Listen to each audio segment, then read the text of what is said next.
दोस्तों, मैं फ़ज़ल हुसैन अपने चैनल में आपका इस्तकबाल करता हूं। आज मैं आपके सामने पेश करूंगा जवाहर नवोदय विद्यालय क्लास 6 के एंट्रेंस टेस्ट के लिए प्रैक्टिस पेपर सेट, इसका अनुभाग सेकंड अंकगणित। इसमें 3 अनुभाग होते हैं। पहला होता है मानसिक योग्यता परीक्षण, दूसरा अंकगणित और तीसरा भाषा।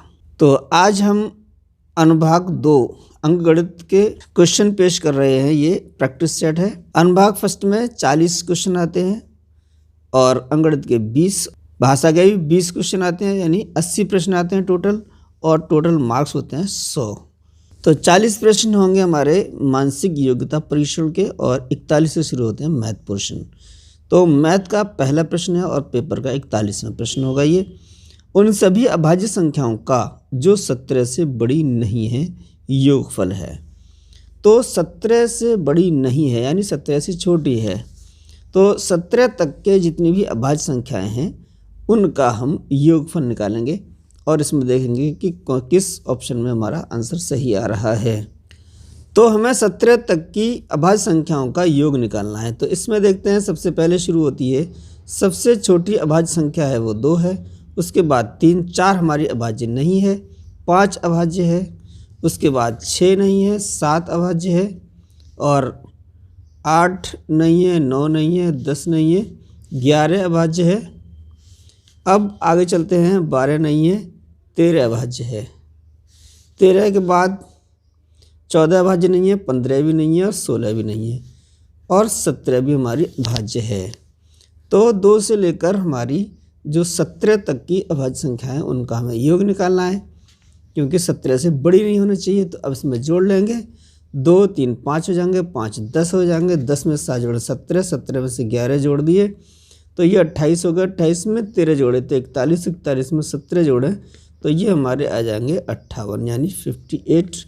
तो ये ही हमारा आंसर होगा। तो इसमें दूसरा ऑप्शन है, तो दूसरा ऑप्शन इसका सही है। अगले प्रश्न में एक संख्या दी गई है। ये संख्या हमारी इकाई, दहाई, सैकड़ा, हज़ार, 10,000, लाख, 10 लाख, करोड़, 4,28,73,015 में 7 के स्थानीय मान व जातीय मानों का अंतर है। तो स्थानीय मान तो उसका जिस स्थान पर है वही होगा। तो ये स्थान हमारा 10वें हज़ार पर है, इकाई, दहाई, सैकड़ा, हज़ार, 10,000। तो इसका जो स्थानीय मान होगा वो 7 जो है 10वें हज़ार पर है, तो 70वें हज़ार पर होगा, यानी 70,000 होगा। और इस किसी भी अंक का जातीय मान उसका अपना ही मान होता है, जो 7 है तो 7 ही होगा।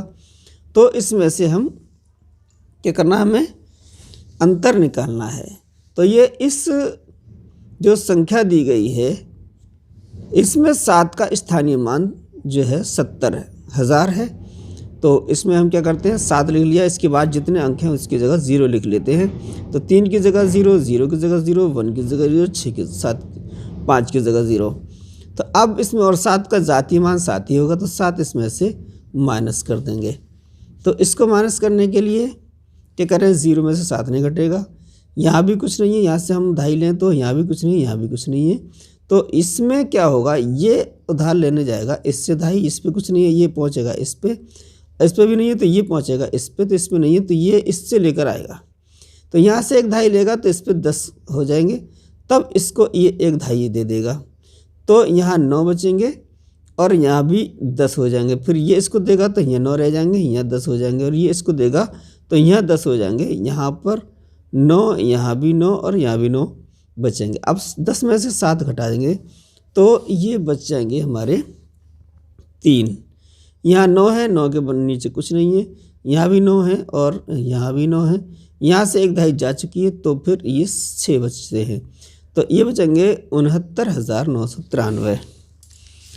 तो इसमें देखते हैं 69,993 किस पे है, दूसरे ही ऑप्शन में है 69,993, तो दूसरा ऑप्शन इसका सही है। अगला प्रश्न है, किसी धन का 3/2 भाग उसके 2/3 भाग से 500 अधिक है, तो धन ज्ञात करें। तो हमें इस प्रश्न में धन नहीं दिया गया है, किसी धन का, तो कोई धन हो सकता है, तो हम उसको कुछ संख्या अक्षरात्मक मान लेते हैं। ये मान लिया, कोई अक्षर मान लिया हमने, x धन है, तो इसका यानी गुणा 3/2 भाग, ये हो गया। अब इसी x का गुणा 2/3 भाग, ये 1 भाग हो गया। इससे ये 500 अधिक है, यानी ये बड़ा है और ये छोटा है। अधिक होने का मतलब है अगर इसको घटा दें तो फिर वो 500 आएगा। ये हमारा एक समीकरण बन जाएगा कि x धन है कोई, उसका 3/2 भाग अधिक है और x का 2/3 भाग कम है। कितना कम है? 500 कम है, तो इनको घटा देंगे तो इसके 500 के बराबर होगा। अब इसको हल कर लेते हैं। ये हो जाएगा हमारा 3x/2 माइनस 2x/3 बराबर 500। अब इसको हम हल कर लें। कैसे हल करते हैं इसको? ये भिन्नात्मक संख्या है तो इसमें क्या करेंगे, या तो हम इसका लासा ले लें 2 और 3, या फिर इनके हर बराबर कर लें। हर बराबर करने के बाद फिर हम उसको x की वैल्यू निकाल लेंगे, या फिर ये करते हैं कि इसका लासा लेकर इस लासा को इस पूरे समीकरण में गुणा कर देते हैं। लासा इनका होगा 2 3 6, यानी इनका कॉमन फैक्टर नहीं है तो इनके गुणा के बराबर उसका लासा हो जाएगा। तो 6 का गुणा इस पूरे में कर देते हैं, तो 6 × 3x/2 माइनस 6 × 2x/3 बराबर 6 × 500। अब इससे 2 से कट गया, 2 3 6, ये 3 से कट गया, 3 दूनी 6, 3 त्रिका 9x हो गया ये, और 2 दूनी 4x हो गया, और ये 5 छिक्का 30, ये हो गया 3000। अब इसको घटा देंगे, 9 में से 4 घट जाएंगे, 5x बराबर 3000, 5 इसमें बटे में आ जाएगा, तो x बराबर आ गया 3000/5। अब ये हो गया 5 का भाग देने, 5 छिक्का 30, तो x की वैल्यू आ गई 600। तो x की वैल्यू 600 आ गई है, यही हमारा धन होगा। तो ये धन हमारा 600 आया है, तो ये पहले ऑप्शन में है, तो पहला ऑप्शन इसका सही है। एक हवाई जहाज 400 किलोमीटर पर घंटा से उड़ रहा है, यानी 1 घंटे में वो 400 किलोमीटर उड़ता है, तो वह 40 सेकंड में कितनी दूर जाएगा? तो यहाँ ये ध्यान देना है कि इसकी जो चाल दी गई है वो किलोमीटर प्रति घंटा में दी गई है, और जो समय दिया गया है वो 40 सेकंड में दिया गया है। तो इसका जो आंसर है वो भी किलोमीटर में और मीटर में है। तो इसका मतलब ये है हमें 40 सेकंड को घंटे में बदलकर इसकी कैलकुलेशन करना है, क्योंकि समय दूरी पूछ रहा है, तो दूरी बराबर होता है चाल गुणा समय, और समय हमारा सेकंड में है और चाल किलोमीटर घंटा में है, तो फिर इस सेकंड को भी घंटों में बदलना चाहिए। देखते हैं, तो ये है हमारा फार्मूला, यानी सूत्र दूरी बराबर चाल गुणा समय। दूरी निकालना है, चाल दी गई है और समय दिया गया है, तो उनका गुणा कर देंगे तो वही दूरी आ जाएगी। तो चाल है हमारी 400 किलोमीटर प्रति घंटा और समय है 40 सेकंड।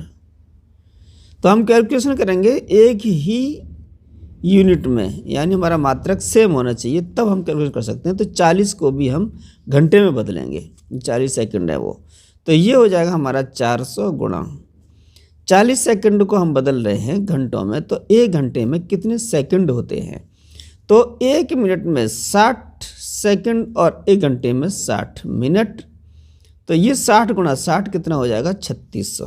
तो 40 में 3600 का क्या कर दें? भाग कर दें, यानी 60 गुणा 60।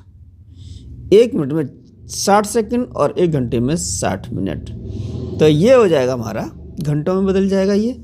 अब इसको कैलकुलेट कर देते हैं, जो भी आंसर आएगा वही हमारा सही दूरी आ जाएगी। तो 0 से 1 0 ये कट गया, 1 0 से 1 0 ये कट जाएगा।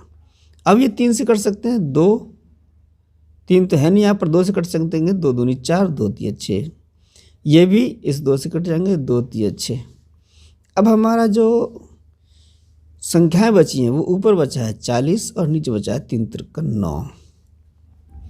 अब इसको हम भाग देंगे, तो जब भाग देंगे 9 का 40 में, तो ये 4 बार तो सीधा सीधा चले, 9 चौक 36।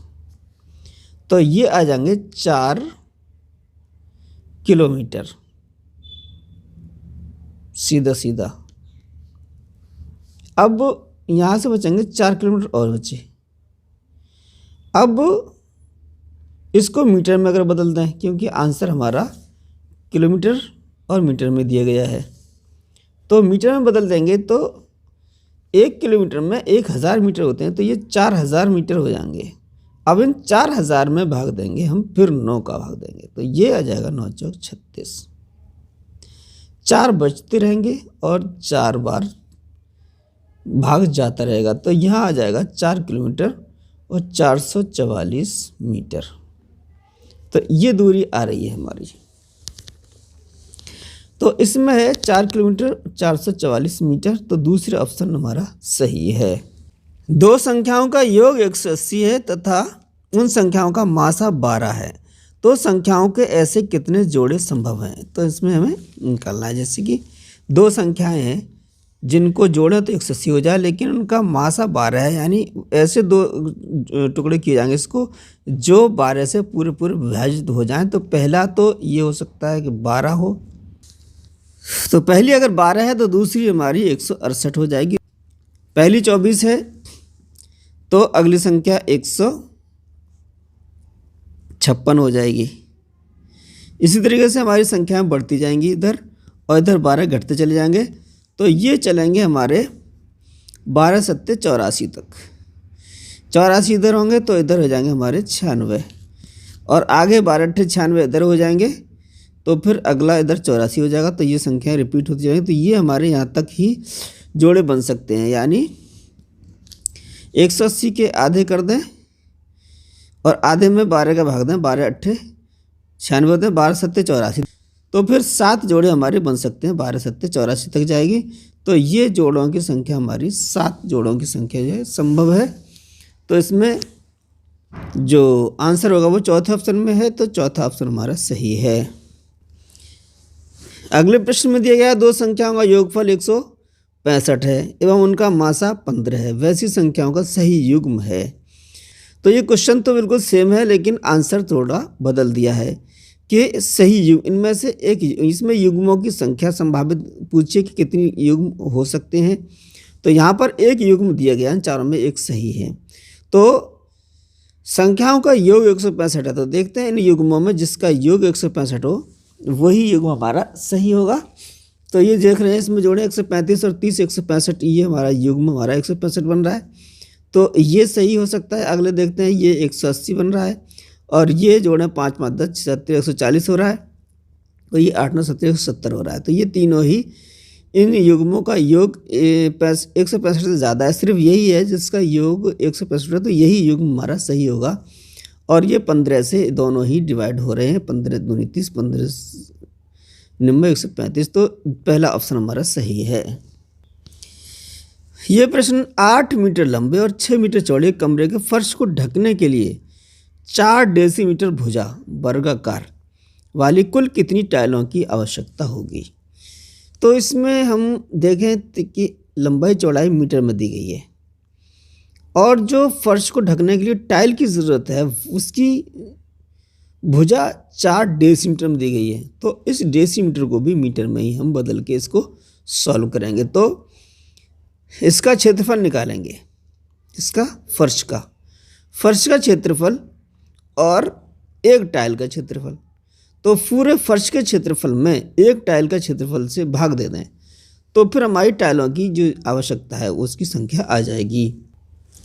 तो संख्या निकालने के लिए या तो हम मीटर को डेसीमीटर बदल दें या डेसीमीटर को मीटर में बदल दें। तो डेसीमीटर को मीटर में बदलने के लिए 10 का भाग देंगे और मीटर को डेसीमीटर बदलने के लिए 10 का गुणा कर देंगे। तो 8 डेसीमीटर हैं तो इसके 80 डेसीमीटर हो जाएंगे, 10 का गुणा कर देंगे। इसी तरीके से 6 मीटर है तो इसमें भी 10 का गुणा कर देंगे, यानी 1 मीटर में 10 डेसीमीटर होते हैं।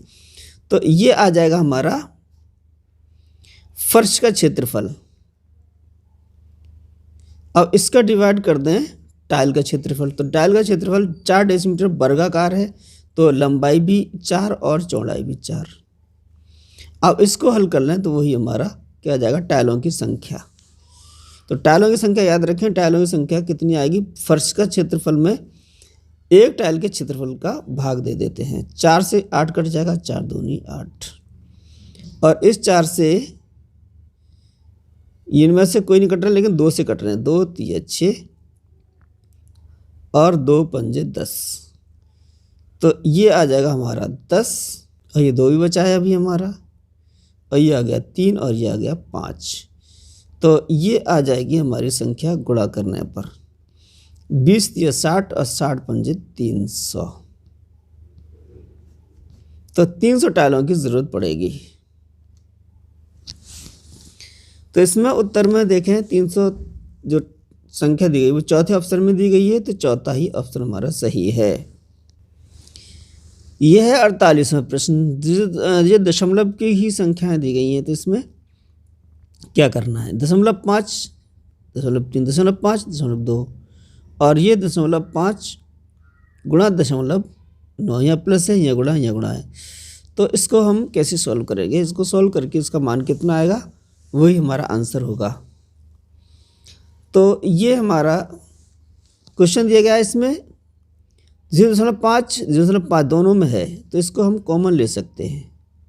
तो 0.5 हमने कॉमन ले लिया है, गुणा करके बाद में जोड़ दें तो भी हम आंसर आ सकता है। तो ये हो गया 0.3, और यहाँ से बचा 0.2, बटे में है 0.5 गुणा 0.9। अब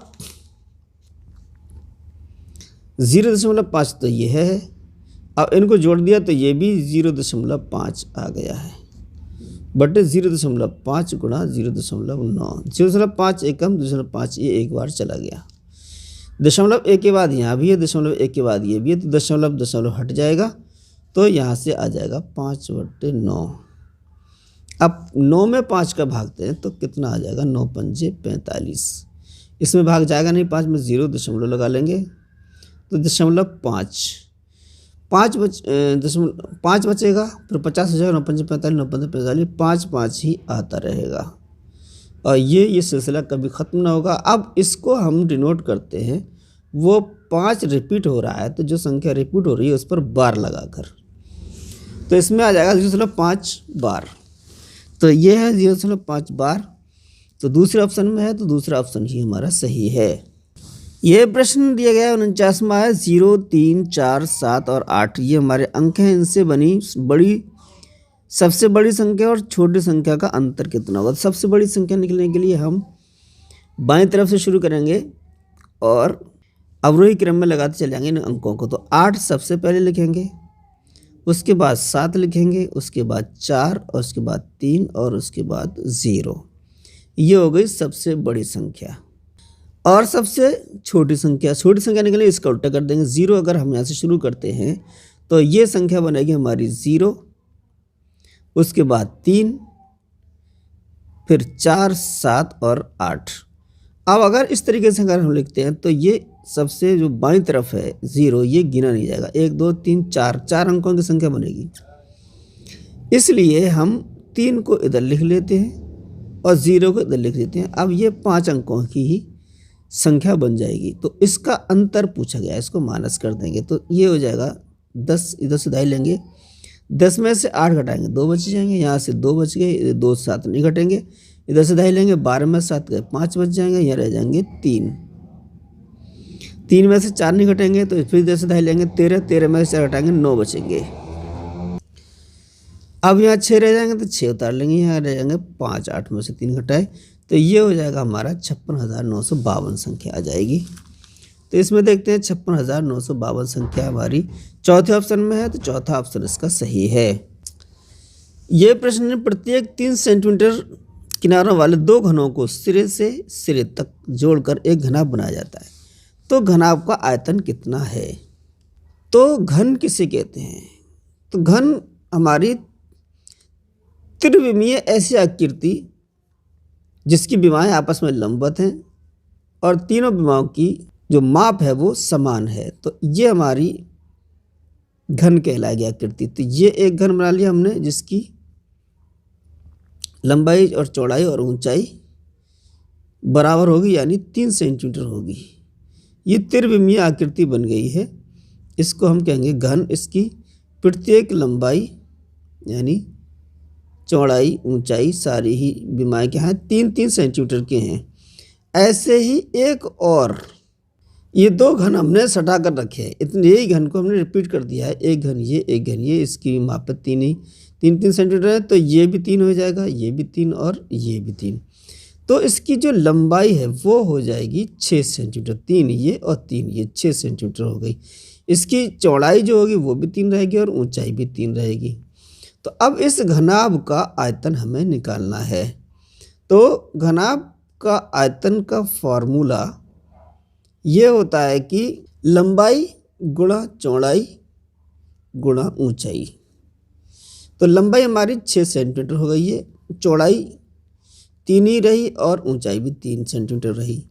अब इसको हम मल्टीप्लाई कर लेंगे, 6 दिया 18 54 हो जाएगा, 54 घन सेंटीमीटर इसकी इस घनाभ का आयतन आ गया है। तो इसमें पहले ही ऑप्शन में है 54 सेमी क्यूब, 3 घात लगी है, तो पहला ही ऑप्शन हमारा सही है। किस धन का 10% वार्षिक ब्याज की दर से 3 वर्षों में साधारण ब्याज 300 रुपये होगा? यानी धन का मान दिया नहीं है, वो हमें निकालना है। तो इसको जो हमें दिया नहीं गया है उसको हम मान लेते हैं। किस धन का? तो मूल धन, इसको हम x मान लें, y मान लें, z मान लें, किसी अक्षर संख्या से मान लेते हैं, यानी चर संख्या से। तो मूलधन हो गया हमारा x, दर ये हो गई 10%, समय ये हो गया 3 वर्ष, ब्याज 300 रुपये दिया गया है। ये है हमारा साधारण ब्याज, ये 300 रुपये है। अब ये जो दिया गया है वो हमने नोट कर लिया, जो नहीं दिया है, जो निकालना है उसे x मान लिया। अब हम देखेंगे फॉर्मूला जो होता है वो होता है साधारण ब्याज, मूलधन गुणा समय गुणा दर। गुणा में इधर उधर हो जाए कोई दिक्कत नहीं है, दर गुणा समय भी हो सकता है, बटे 100।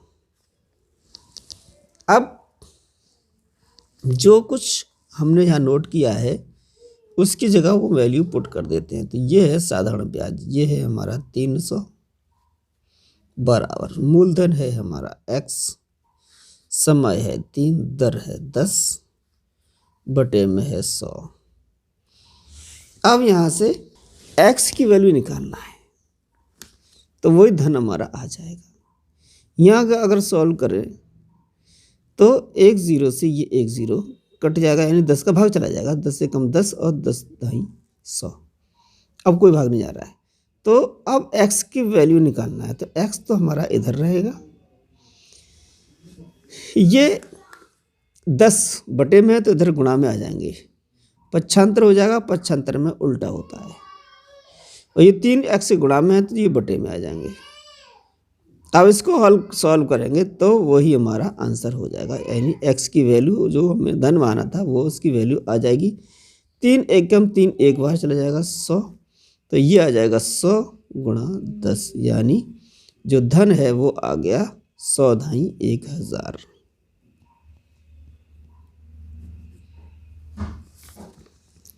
₹1000 दूसरे ऑप्शन में है, तो दूसरा ही ऑप्शन हमारा सही है। 50 का 80% धन 80 का 50%, ये बराबर कितने का होगा? तो इसको सॉल्व करने के लिए क्या करते हैं, 50 का जहाँ का लिखा हुआ है वहाँ पर हम गुणा का निशान लगा देंगे, 80% को हम लिखेंगे 80 बटे 100, धन 80 जहाँ का है वहाँ गुणा, 50 का लिख देंगे 50 बटे 100। अब इसको सॉल्व करते हैं तो हमारा आंसर आ जाएगा, बटे में 0 और ऊपर भी 0, तो 1 0 इस 0 से कट गया, 1 0 इस 0 से कट गया, 8 का गुणा कर दिया 5 में, तो ये हो जाएगा 8 पंजे 40। इसी तरीके से 1 0 ये कट गया, ये 0 इससे कट गया, 8 पंजे 40 ये भी हो गया है। अब दोनों को जोड़ देंगे तो ये आ जाएगा 80, यानी 50 का 80% भी 40 होगा और 80 का 50% भी 40 ही होगा। दोनों जोड़ दिया तो 80 आ गया है, तो ये जो आंसर होगा वो 80 ही होगा, पहले ऑप्शन में है, तो पहला ही ऑप्शन हमारा सही है। एक रेलगाड़ी 100 मीटर 9 सेकंड में तय करती है, उसकी चाल किमी प्रति घंटा में क्या है। ये हमारा फॉर्मूला होता है, चाल बराबर हमें निकालना है तो दूरी में समय का भाग दे देंगे तो चाल हमारी निकल आएगी। दूरी है हमारी 100 मीटर और समय है हमारा 9 सेकंड, तो ये जो चाल आएगी वो मीटर पर सेकंड आ जाएगी। तो ये जो चाल आई है 100/9, ये आई है मीटर पर सेकंड में। अगर हम इसमें 18/5 का मल्टीप्लाई कर दें तो यही हमारी चाल किलोमीटर प्रति घंटा में आ जाएगी। अब इसको डिवाइड कर देंगे, 9 दूनी 18 2 बार, 5 दूनी 10 ये 20 बार, तो 20 गुणा 2 यानी 20 दूनी 40 किमी प्रति घंटा में ये चाल आ गई है।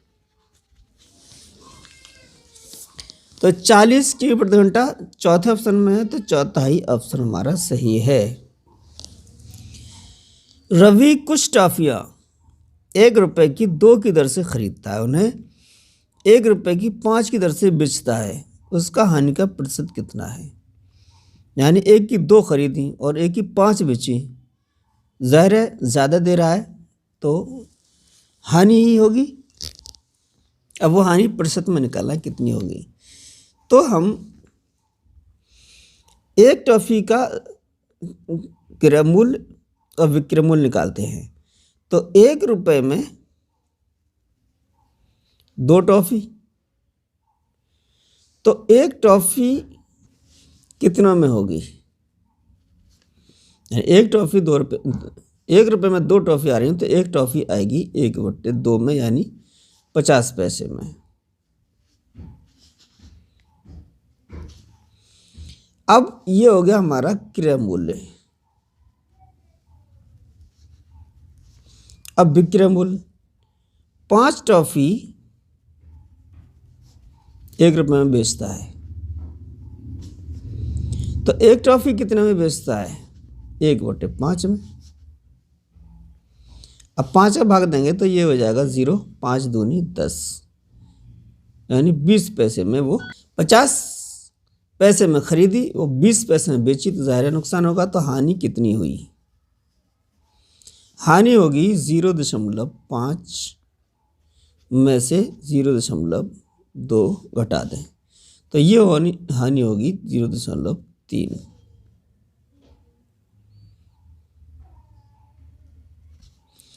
अब हानि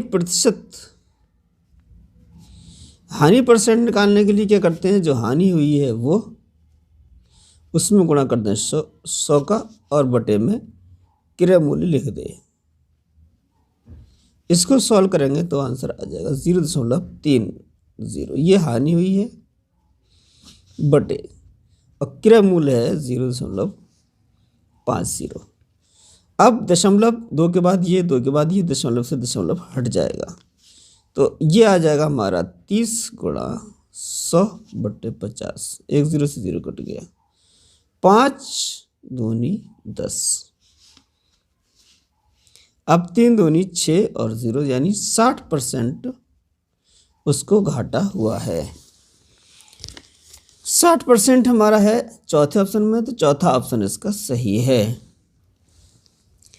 मनोज रोज रात्रि में 9:30 पर सोता है और सुबह 8:30 पर उठता है, उसके सोने का कुल समय कितना होगा। तो हमें समय निकालना है, कितना समय हो जाएगा। तो 9 बजे से शुरू हुआ 9:30 पर, तो 9:30 पर 30 मिनट तो ये हो गए 10 बजने तक। अब 10 बजे तक 12 बजे तक कितने 2 घंटे हो गए, तो 2.5 घंटे तो इधर सोया। अब 12 के बाद 8:30, तो 8 और 30 ये उधर हो गया 12 बजे के बाद टाइम। अब ये टोटल टाइम कितना होगा वो जोड़ देंगे, 30 और 30 60 मिनट ये हो गए, और 2 और 8 10 घंटे ये हो गए। तो इधर 60 मिनट का भी 1 घंटा होगा, तो टोटल हो गए 11 घंटे। वो 11 घंटे सोता है। बहुत सुस्त आदमी 11 घंटे सोता है, बताओ। तो दूसरा ऑप्शन इसका सही है। अगला प्रश्न में एक संख्या दी गई है, इसके अभाज्य गुणनखंड कितने होंगे ये निकालना है। तो इसके गुणनखंड कर लेंगे 323। इसके गुणनखंड करें, ये किससे डिवाइड हो सकती है पूरी पूरी, तो इसका नियम लगाएंगे। लास्ट में 3 है तो 2 से डिवाइड नहीं होगी। फिर 3 से देखते हैं, इनका जोड़ें तो 3 से कट जाए, 3 3 6 2 8, 8 3 से नहीं कट रहा है, इसलिए 3 से भी नहीं कटेगी। इसके बाद 5, 5 लास्ट में होता है, 0 होता है तो 5 कटे, तो यही भी नहीं है। इसके बाद देखते हैं 7, 7 चौक 28, 5 बचेंगे, इसलिए 7 चौक 28, 4 बचेंगे, 7 से नहीं कटेगा। अब 7 के बाद अभाज्य गुणनखंड निकालना है, तो 7 के बाद आता है भाज्य 11, 11 में से अगर घटाएं 11 दूनी 22, 10 बचेंगे, 103 हो जाएगा, तो ये 11 से भी नहीं हो, 11 भी नहीं है। अब 11 के बाद 13 देखते हैं, 13 दूनी 26 बचेंगे 6, तो 63 हो जाएंगे, 13 से भी नहीं कटेगा। अगली 13 के बाद जो वो संख्या 17 है। 17 का हम अगर भाग दें तो ये पूरी पूरी वैध होती नहीं, 17 एकदम 17, 15 बचेंगे, 15 153 हो जाएंगे, तो 17 नंबर 153, यही हमारी जो 17 से कट रही है पूरी संख्या, तो 17 एकम 17 और 17 नंबर 153, ये 19 आ गया है। 19 हमारी जो है वो अभाज्य संख्या है, तो 19 से कट जाएगी। तो ये हमारा आया 323 के अभाज्य गुणनखंड 17 और 19, यानी 2 ही अभाज्य गुणनखंड हैं। तो फिर इसमें तीसरा ऑप्शन सही होगा। अगले प्रश्न में 3 संख्याएं दी गई हैं, इनमें जोड़ है और इनमें घटाव है, तो इन दोनों को जोड़ेंगे और इसको घटा देंगे। ये है हमारा 792.02 और ये है 101.32। तो इसको हम जोड़ देते हैं, तो ये हो जाएगा 4, ये हो जाएगा 3, दशमलव नीचे आ जाएगा, 2 और 1 3 हो जाएगा, और 9 के 9 आ जाएंगे, 8 के 8 आ जाएंगे। अब ये हो गया हमारा जोड़। अगली संख्या है 306.76, इनको हमें घटाना है, इनमें जोड़ था और इनमें घटा होगा। 14 में से 6 घटेंगे, 8 बच जाएंगे, ये रह गए 2, 10 ढाई ले ली इधर से, 12 में से 7 गए, 5 बच गए, दशमलव आ गया, यहाँ रह गया 2, 10 ढाई ली, 12 में से 6 गए, 6 बचे, ये रह गए 8, और 8 में से 3 घटाएंगे 5, 586.58। तो 5.58 ये है 586.58, तो पहले ऑप्शन में ही हमारा है, पहले ऑप्शन हमारा सही है। यदि वृत्त की परिधि 30/π है तो वृत्त का व्यास ज्ञात कीजिए। तो इसके लिए भी एक फॉर्मूला होता है, ये होता है परिधि बराबर पाई गुणा व्यास। व्यास निकालना है हमें, परिधि दी गई है, तो ये है 30/π बराबर पाई गुणा व्यास। व्यास निकालना है, परिधि दी गई है, तो व्यास की गुणा में पाई है, तो इसका हम पक्षांतर करेंगे, तो ये पाई गुणा में है, तो ये बटे में आ जाएगी। तो ये 30/पाई गुणा पाई होगा, तो पाई का वर्ग हो जाएगा, तो ये बराबर आ जाएगा हमारा व्यास। तो यही उत्तर है 30/पाई वर्ग। ये चौथे ऑप्शन में है, तो चौथा ऑप्शन इसका सही है। किसी वस्तु का विक्रय मूल्य क्रय मूल्य का 4/3 गुना है, तो लाभ प्रतिशत कितना होगा।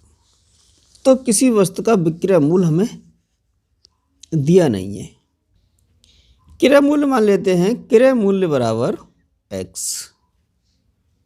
अब इस क्रय मूल्य का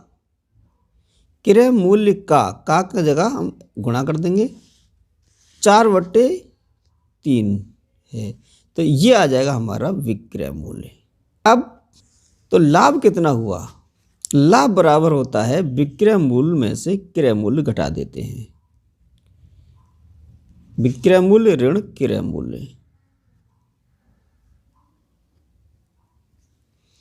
तो विक्रय मूल्य है 4 एकम 4, 4x/3, क्रय मूल्य है x। हर बराबर करने के लिए 3/3 कर देंगे, तो हर बराबर हो जाएगा। 4 में से 3 घटा दिए, 1 x बच जाए, तो x/3, ये आ गया लाभ। अब इस लाभ का प्रतिशत निकालना है। लाभ परसेंट बराबर लाभ